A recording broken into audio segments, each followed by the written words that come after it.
Number পারা সূরাতুন নাবা শেষের দিকে পৃষ্ঠা ইল্লা হামিমাও ওয়া ওয়াসাকা। এই পুরো পানিটা হবে দুইটা জিনিস দ্বারা মিশ্রিত, এক রক্ত, দুই পুজ, এবং দুইটাই হবে পচা। এটা অরিজিনাল কোনো রক্ত যে আমাদের দেহে আছে, এটা হবে পচা রক্ত, পচা নষ্ট পুজ। যখন সে মুখে রক্ত এবং পুজের দ্বারা গলিত পানি দিয়ে পান করতে যাবে, তার বিষাক্ত হবে। সেই মুরব্বী কিংবা যুবক তার মুখ দিয়ে এমনি ঠাস করে বমি করে সব পানি বাহির করে, কিচ্ছু খেতে পারে। This is all about জাহান্নাম।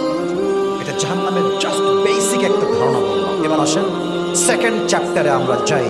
আমি কিন্তু গভীরে যাব, আমাকে এখন যে পরিবেশ দিয়েছেন শেষ পর্যন্ত দেওয়া লাগবে। আর আমার বিশ্বাস নওগাঁর প্রত্যেকটা সন্তান ইসলামকে কলিজার থেকে ভালোবাসে। যুবক ভাইয়েরা ঠিক কিনা বলো? প্রশ্ন করছি, জবাব দেন যদি জানেন। If you know then you have to answer me very loud. জানলে বলবেন, নয় চুপ থাকবেন, আমি উত্তর দেব।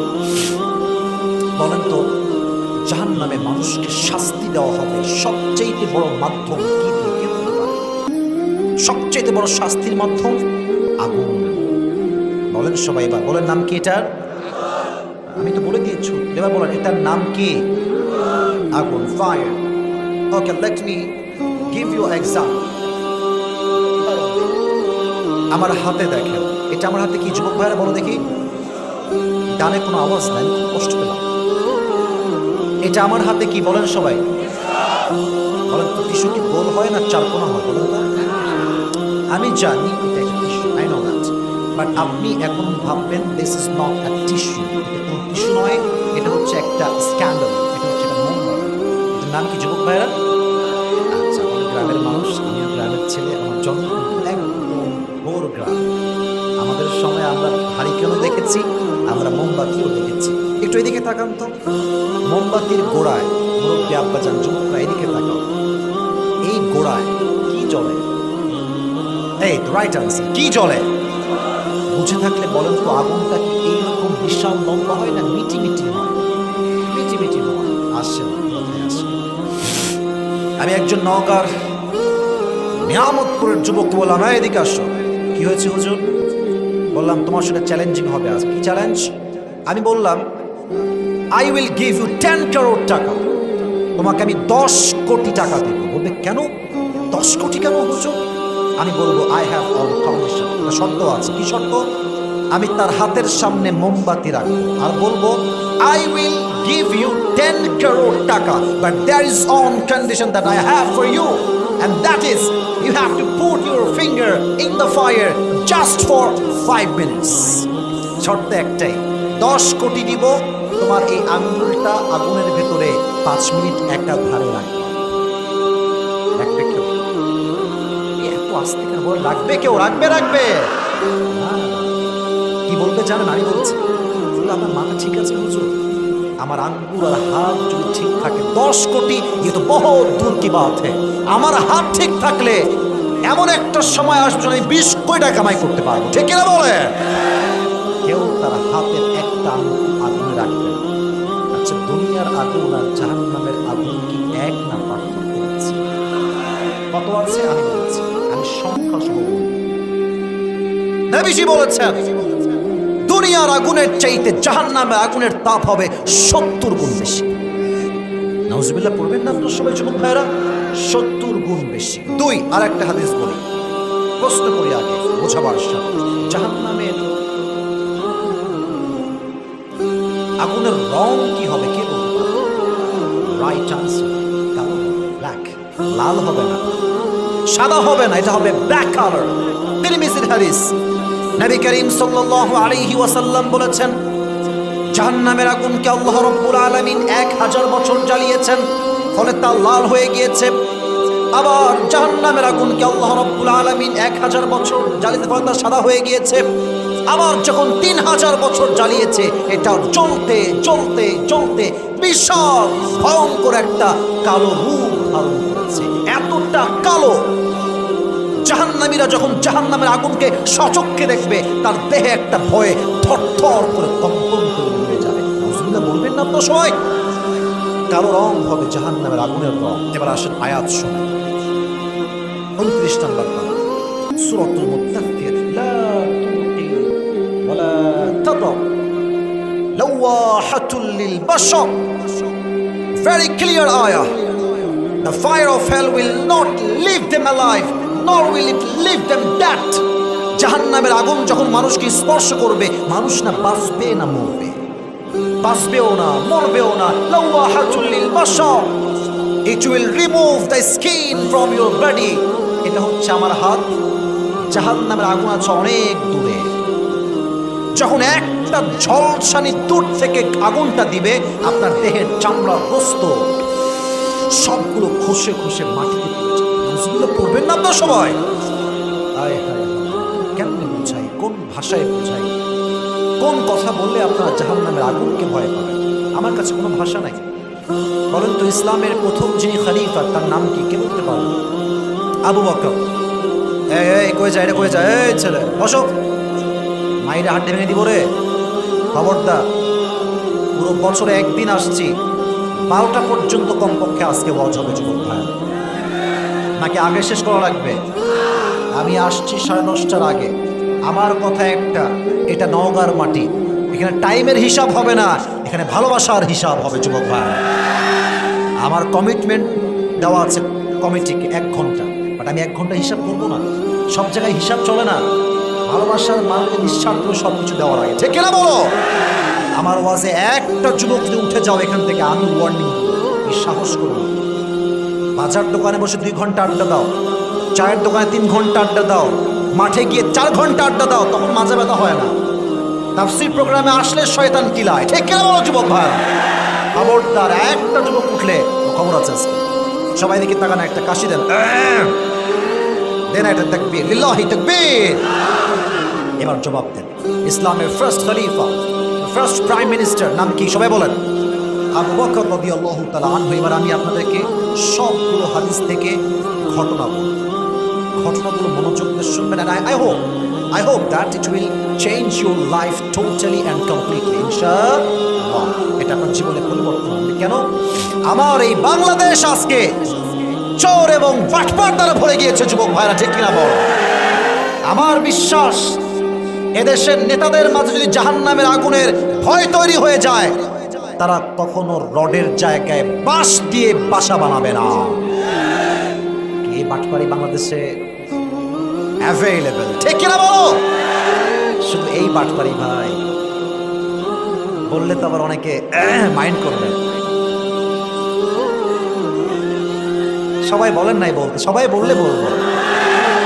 আমাদের দেশে যারা সারা জীবন গান গায়, বুকটা ফাইটটা যায়, তারাও সংসদে গিয়ে আমাদের বিরুদ্ধে কথা বলার দুঃসাহস দেখায়। সিয়াসতটা পড়েছে, বুখারী শরীফ পড়েছে। আরে বাবা यार, ये लड़की तो अभी के अभी जन्नत से भाग के आई है मेरे यार, देख ना বল। এগুলো হচ্ছে উপরে ফিটফাট, ভেতরে পুরোটাই সদরঘাট। এদের বিরুদ্ধে কথা একটা, এরা ঠিক, দেশটা আমাদের ঠিক হয়ে যাবে, ঠিক কিনা বলো? কেন বললাম? হাদিস শুনলে বুঝলেন কেন এই কথা আমি টেনে নিয়ে আসলাম। আচ্ছা, আমাদের দেশের প্রধানমন্ত্রীর নাম কি? সবাই বলেন। এই তো জবাব আসছে আমার, এই তো মন খুশি হচ্ছে আমার। আবার বলে, আমার দেশের প্রধানমন্ত্রীর নাম কি? টাকা পয়সা কম না বেশি? কথা কম না বেশি? আচ্ছা, ওনার ছেলে যদি কালকে ওনাকে বলে যে আম্মাজান আমি গরুর গোশত খাবো, আর যদি শেখ হাসিনা তিনি বলেন যে আমার কাছে গরুর গোশত কিনার টাকা নাই, এটা কি কেউ বিশ্বাস করবে? বলেন বলেন বলেন বলেন। No one will able to believe that. কেউ না, আমিও না, আপনিও না। এবার হাদিসে আসি। আবু বকর রাদিয়াল্লাহু তাআলা আনহু একদিন বাসায় আগমন করেছেন। হঠাৎ করে তার বউ তার কাছে আসছে, সে বলছে, আবু বকর একটা ছোট্ট আবদার আছে। আপনার প্রত্যেকটা সন্তানের দাবি আপনার কাছে। প্রধানমন্ত্রীর কাছে সন্তানের দাবি, আগে এটা মাথায় রাখেন। প্রধানমন্ত্রীর কাছে সন্তানের দাবি কি দাবি? আরবের the most expensive food in Arabic world is, সবচেয়ে দামি খাবারের নাম হচ্ছে সারিদ। নাম কি বলতে পারবেন সবাই? সারিদ বলেন সবাই, নাম কি? তো আপনি যদি খাওয়াতেন আপনার সন্তানরা অনেক খুশি হতো। তো বলছে তাই নাকি, কিন্তু আমি যে মাফ চাবো। কেন? বলছে বলছে আমি যে সারিদ কিনে খাওয়াবো তোমাদেরকে, আমি প্রাইম মিনিস্টার, কিন্তু আমার কাছে সারিদ কেনার কোনো টাকা নাই। সুবহানাল্লাহ করবেন না আপনারা সবাই? তো এই কথা শুনে তার বউ বলছে আপনি কি বললেন? Doesn't make any sense. আপনার রাষ্ট্রের কোষাগারে লাখ টাকা নয় কোটি টাকার সম্পত্তি আছে, ওখান থেকে সামান্য কয়েক দিনার নিয়ে এসে আপনার পূরণ করেন না আমাদের। উনি বলছেন এই কথা তুমি কেমনে বলবেন? আমি ওখান থেকে টাকা মেরে খাবো আর জাহান্নামে আল্লাহ আমাকে ফেলবেন, ওই শাস্তি আমি আবার কখনো সহ্য করতে পারবো না। সুবহানাল্লাহ পড়বেন না আপনারা? হাদিস তো এখনো শেষ হয়নি, হাদিসের মেইন পার্ট এখনো বাকি আছে। এই কথা বলেই তিনি বাসার থেকে বের হয়ে গেলেন। দীর্ঘ প্রায় 3 থেকে 4 মাস পরের কথা উনি বাসায় আসছেন। এর মাঝে অনেকবার আসছেন। তো যখন তিনি বাসায় আসছেন অনেকদিন পরের কথা, তার বোন ছোট্ট একটা প্লেট তার সামনে নিয়ে আসছে। উনি খুব খেয়াল করে দেখলেন প্লেটে কয়েক টুকরা সারিদ রাখা আছে। উনি বললেন তুমি এটা কই থেকে পেয়েছো, কে দিয়েছে, এটা কি হারাম না হালাল? বলছে এটা হালাল। বলছে তুমি কেমনে পেয়েছো আমাকে বলো, হিসাব দেখে। উনি বললেন আসলে প্রত্যেক মাসে আপনি যে আমাকে মাসিক একটা খরচ দেন না, মাসিক খরচ, মাঝে মাঝে যারা বিদেশে থাকে বউ রেখে বাংলাদেশে মাসিক একটা খরচ পাঠায় কি পাঠায় না, বলো বলো বলো বলো। তো বলছে আপনি যে আমাকে মাসিক খরচ দেন, প্রত্যেক মাসে কিছু টাকা বাঁচিয়ে বাঁচিয়ে বাঁচিয়ে বাঁচিয়ে প্রায় 3 থেকে 4 মাস টাকা আমি জমিয়েছি। ওই টাকা বাঁচিয়ে আজকে আমি আমার সন্তানদের আবদার পূরণ করেছি। তো উনি বললেন ঠিক আছে আমাকে দাও। 2-1 টুকরা উনিও খেলেন। খেয়ে সোজা পার্লামেন্ট, সংসদ সদস্য যারা ছিল সবাইকে ডাকলেন পার্লামেন্টে। সবাই উপস্থিত হয়ে গেছে, বিশাল লম্বা একটা মজলিস। এবার উনি সবার সামনে দাঁড়িয়ে গেছে, যেমনটা আমি আমার সামনে বসে আছি। উনি ভাষণ দিলেন। ভাষণটা আমি বলছি, মনোযোগ দিয়ে শুনবেন। ভাষণ দিলেন, বললেন আমার রাষ্ট্রের প্রজা এবং সম্মানিত নেতৃবৃন্দ যারা আছেন, আমি আবু বকর আপনাদের প্রধানমন্ত্রী হিসেবে ছোট্ট একটা বিষয় আপনাদের সবার সামনে উপস্থাপন করতে চাই। বিষয়টি হচ্ছে আপনারা আমাকে প্রধানমন্ত্রী হিসেবে নির্বাচিত করেছেন, বাট আপনারা আমাকে যে বেতনটা প্রত্যেক মাসে প্রদান করেন, আমি খুব ভালো করে পর্যবেক্ষণ করে দেখেছি এই বেতনের চাইতে কম বেতন দিলেও আমি আবু বকরের সংসারটা আরামে চলে যাবে। আপনার মজা করে সুবহানাল্লাহ সবাই পড়তে পারলে না? যুবক মুরব্বী আব্বা জানরা জোরে পড়ো সুবহানাল্লাহ। এবার তো সাহাবীরা অবাক, আরে বেতন তো এমনিতেই কম, আরো কম মানে কি? একজন দাঁড়িয়ে গেছে মাঝখান থেকে, বলছে ইয়া খলিফাতুল মুসলিমিন, আমার একটা অবজেকশন আছে, আবদার আছে, আপত্তিও আছে। কি আপত্তি বলো তোমার? বলছে আপনি তো আমাদেরই প্রধানমন্ত্রী, আপনি তো আমাদেরই কাজ করেন, আপনার যেই বেতনটা আছে থাক না, কমানো লাগবে কেন? থাক না বেতনটা। উনি বলছেন আমি যদি তোমাদের বেতনটা এভাবেই রেখে দেই আর রাষ্ট্রের টাকা আমি মেরে খাই আর আল্লাহ যদি আমাকে জাহান্নামে নিক্ষেপ করে, আমি আবু বকর সব কষ্ট সহ্য করতে পারি, বাট জাহান্নামের আগুনকে আমি কখনো বরদাস্ত করতে পারি না। সুবহানাল্লাহ পড়ে সবাই।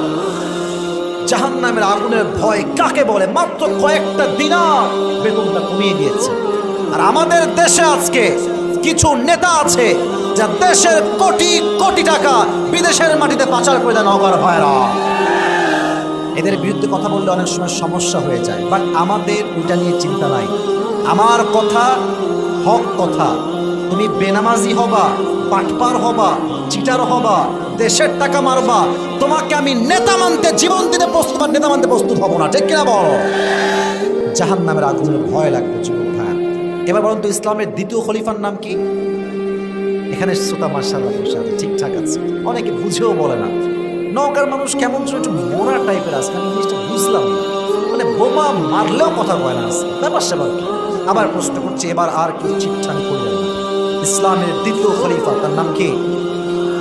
ওমর ফারুক রাদিয়াল্লাহু তাআলা আনহু। আচ্ছা আমার দিকে তাকান তো, আমার দেখে পোশাক দেখেন, লুক অ্যাট মাই ড্রেস। এটা কি পাঞ্জাবি না জুব্বা বলেন তো সবাই একটু?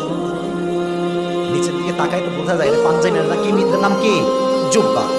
পাঞ্জাবি দেখবেন যে এখন তো আমার সামনে টেবিলে দেখা যাচ্ছে, হয় নিচে যায় অথবা এই পর্যন্ত আসে, হাঁটুর নিচে কিংবা হাঁটুর উপরে।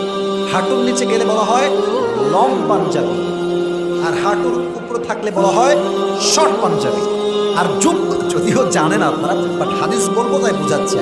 আর জুব্বা যেটা হয় এটা অ্যারাউন্ড গোল হয়, অ্যারাউন্ড কি হয় যুবক ভাইরা? আর এটা কি হাঁটু বরাবর আসে না টাকনু বরাবর আসে? টাকনু একদম নিচ পর্যন্ত। এবার আসেন হাদিসটা শুনে। ওমর ফারুক একবার তার জুমার মেম্বারে দাঁড়িয়ে খুতবা দিচ্ছেন। খুতবা দেওয়ার সময় কি হয়েছে জানেন? সে যখন দাঁড়িয়েছে তার জুব্বাটা, আমার নিচের দিকে তাকান, আমার জুব্বা কিন্তু টাকনু বরাবর আছে, বাট তার জুব্বাটা নেমে একদম নিচে যেই প্রাচীরটা আছে, দ্যাট মিনস নিচের যেই দেওয়ালের যে অংশটা, আমাদের নিচে যে জমিনটা, ওখানে জুব্বাটা থেকে গিয়েছে লম্বা। একজন দাঁড়িয়ে বলছে, এই অমর, কি খবর তোমার? তোমার জুব্বা এত লম্বা কেন? তুমি কি রাষ্ট্রের টাকা মেরে খেয়েছো নাকি? নাউজুবিল্লাহ পড়বেন না তো সবাই? আচ্ছা না বড় ভাইরা, একটু ইমানদারি কথা কম তো। ওমরের মতো সাহাবী রাষ্ট্রের টাকা কি মেরে খাইতে পারে? ইমানের কথা বলেন, পারে পারে পারে। রিয়াকশন দেখেন, আমাদের দেশে চামচাদার আছে, পার্টি নেতা ভাবে বাঁচে না। একটা পালসার কিনে, অথবা একটা অ্যাপাসি কিনে, অথবা একটা সুজুকি কিনে, জিক্সা কিনে, পেছনে সাইলেন্সারের পাইপটা মানে চেঞ্জ করে, ভং ভং করে আওয়াজ হয়। ওরা দেখলে মনে হয় ন্যাংটা যাচ্ছে রাস্তা দিয়ে, ঠিক কিনা বলো? আর কথায় কথায় কি বল জানেন? তুই আমাকে চিনিস? আমার নেতার নাম জানিস? তোর নেতারে চিনি, তুই কোন বাটপার? তুই কোন বাটপার?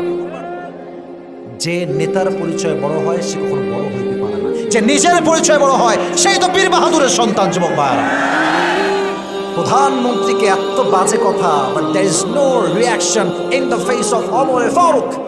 রিঅ্যাকশনই নাই, জাস্ট তাকিয়ে একটা তার দিকে তাকিয়ে একটা মুচকি হাসি দিয়েছে। আর তার পাশে তার সন্তান আছে, হাদিসে আসে তার নাম হচ্ছে ইসমুহু আব্দুল্লাহ ইবনে ওমর। ডানে ছিল, ডান পাশে বসেছিল। সে দাঁড়ায় গেছে, এই সাহস তো কম না, তুই আব্বা কি বলবি ভাই? আমি বলছি বাবার জুব্বা লম্বা কেন, আমি বলছি কেন লম্বা হয়েছে। সে বলল, প্রত্যেক বছর রাষ্ট্র থেকে আমাদেরকে দুইটা জামা দেওয়া হয়, একটা আমার বাবার জন্য, একটা আমার জন্য। আমি দুইটা টিস্যু নিয়ে হাদিসটা বোঝাই, এটা একটা এটা একটা। তো বলছে এইবার এই বছর যে জুব্বাটা আমরা দুইজন ভাগে পেয়েছি, আমার জুব্বার সাইজ মাশাআল্লাহ লম্বায় ঠিকঠাক আছে, বাট আমার আব্বার জুব্বাটা লাগবে এত বড়, এটা হয়ে ছোট হয়ে শর্ট হয়ে গেছে এতটুকু। এখন বলেন তো, সেন্স খাটিয়ে, বুদ্ধি খাটিয়ে বলেন, বুদ্ধি খাটান, একজন রাষ্ট্রের প্রধানমন্ত্রী চাইলে নতুন একটা জুব্বা কিনতে পারে না? পারে না? পারে না? কেনেন নাই, চাই তোমার জুব্বা নিয়ে আসো। তার সন্তান তার জুব্বা নিয়ে আসছে, দুইটা জুব্বা তিনি একসাথে করেছেন। এবার তিনি বলছেন, যাও দর্জিকে আমার কাছে খুব দ্রুত ডেকে নিয়ে আসো। দর্জি দৌড় দিয়ে আসছে, ইয়া ওমর, ইয়া খলিফাতুল মুসলিমিন, কি আদেশ আপনার, আমাকে বলে। বলছে, আদেশ হচ্ছে একটা, এই জুব্বা থেকে একটু কেটে নাও, আমার সন্তানের জুব্বা এতটুকু কেটে আমার জুব্বা যেখানে শর্ট হয়ে গিয়েছে এখানে তালি লাগিয়ে দাও। রাষ্ট্রপ্রধান তার জুব্বা পড়েছে তালি লাগিয়ে, রাষ্ট্রের এক পয়সা জাহান্নামের ভয়ে মেরে খায় নাই। সুবহানাল্লাহ, কোথায় আপনাদের স্বভাব?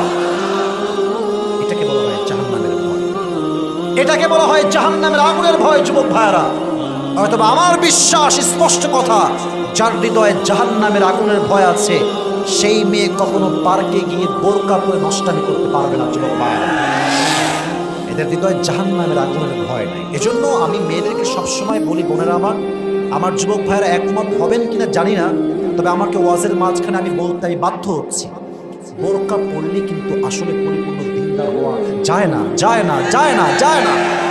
দিনদার তো সেই মেয়ে হবে যার সতীত্ব পবিত্র হবে, যার চরিত্র পবিত্র হবে। যুবক ভাইরা, ঠিক কিনা বলো? ভালোবাসার দিবস গেল মাত্র 13-14 দিন হয়েছে। যখন বাইরে বেরোলাম, প্রোগ্রামে যাবো এই উদ্দেশ্যে, দেখলাম বেশিরভাগ বোরকাওয়ালি প্রেম করতেছে রাস্তাঘাটে। তখন বুঝলাম সব বোরকার নিচে দিন থাকে না, সব জুব্বাওয়ালাই দিনদার হয় না। ঠিক কিনা বলো যুবক ভাইরা? দিনদার হতে হলে হৃদয়ে জাহান্নামের আগুনের ভয় থাকতে হবে। বাট একটা কথা বলে দেই, যদি মেয়েরা জাহান্নামের আগুনের ভয় না আনতে পারে, ওরা কখনোই পর্দাশীল হতে পারবে না।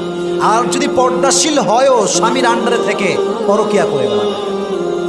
পরকিয়া বাংলাদেশের যুবক ভাইরা বলো তো, আছে না নাই? আছে না নাই? আছে না নাই? স্বামী আছে বিদেশে, বউ আছে দেশে, প্রত্যেক মাসে স্বামী তার মাথার ঘাম পায়ে ফেলে টাকা পাঠায়, আর বউ সেই টাকা পেতে না পেতেই শপিং করতে বের হয়ে যায়। ঠিক কিনা বলো?